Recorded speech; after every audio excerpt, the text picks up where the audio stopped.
Hey guys, so before you watch this next video, please kindly subscribe if you have not subscribed to my channel and hit the like button. Hit the like button, also the bell icon so you notify when I post another video. Thank you and enjoy the video. So hey guys, today I'll be starting a series on Arduino. I'll basically be trying to explain the various parts of an Arduino and also how to use an Arduino board, write programs for it. So before we start, what is an Arduino board?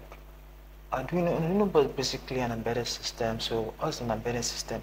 Embedded system is basically basically from the word embedded, it's part embedded into a larger mechanical electrical system. So but recently, or not recently, nowadays, embedded system can run on their own. They have part of a larger system. So embedded system can run in your embedded system in your power bank, in your air conditioner, in your TV, in your house, in your automobiles. So Arduino itself, apart from this board, is a framework. What about my framework? I like to see like a framework because it can run not just on its own board, but on other board. It's like a layer that allows you to easily program other embedded system boards. So the Arduino can allow you to control that boards. You have other boards like DSPs, Raspberry Pi, Pico, and many of them. Arduino, let's talk about Arduino as a computer. So Arduino is basically a computer, just like a less powerful computer compared to our laptop and our PCs as a whole.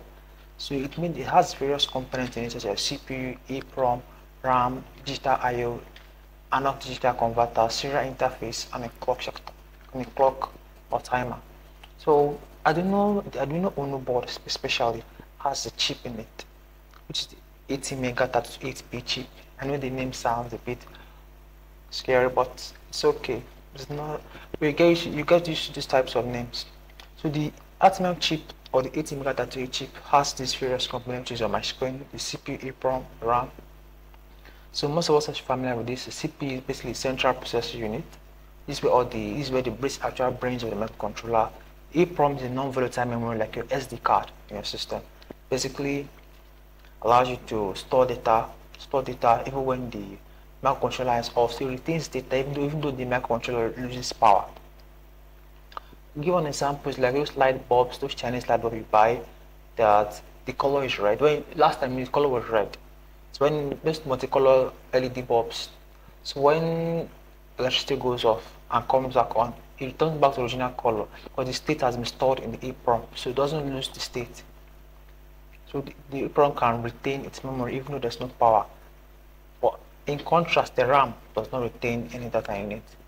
So RAM is basically where in your computer, RAM is where the program runs, does not retain data stored in it when power goes off. So digital I/O. So your Arduino board has a digital pins, which I'll talk about later during the process of this course. And it has analog digital converter. Basically allows to convert analog signals to digital signals, because computers basically understand digital signals. By digital, I mean 1 and 0. Example, like let's say I'll try to measure temperature of this room. Temperature of this room is like analog value. It's not just hot or cold. Like it's not just on or off. It can be a particular temperature. It can be 25 degrees, it can be 30 degrees. So it's not just one value. It's like a spectrum. So the analog digital converter helps us to convert it from that spectrum into a binary format, 1 or 0. So it might convert temperature to hot or cold, and it can be 1 or 0. That analog digital converter help us convert analog value that is varying values that don't have values that are in a spectrum, to 1 or 0, on or off. Serial interface basically allows us to communicate with our microcontroller via serial, which we'll get into that later in this course. The clock and timer basically is the speed of our microcontroller. So the Atmel chip, which is the microcontroller in the Arduino Uno,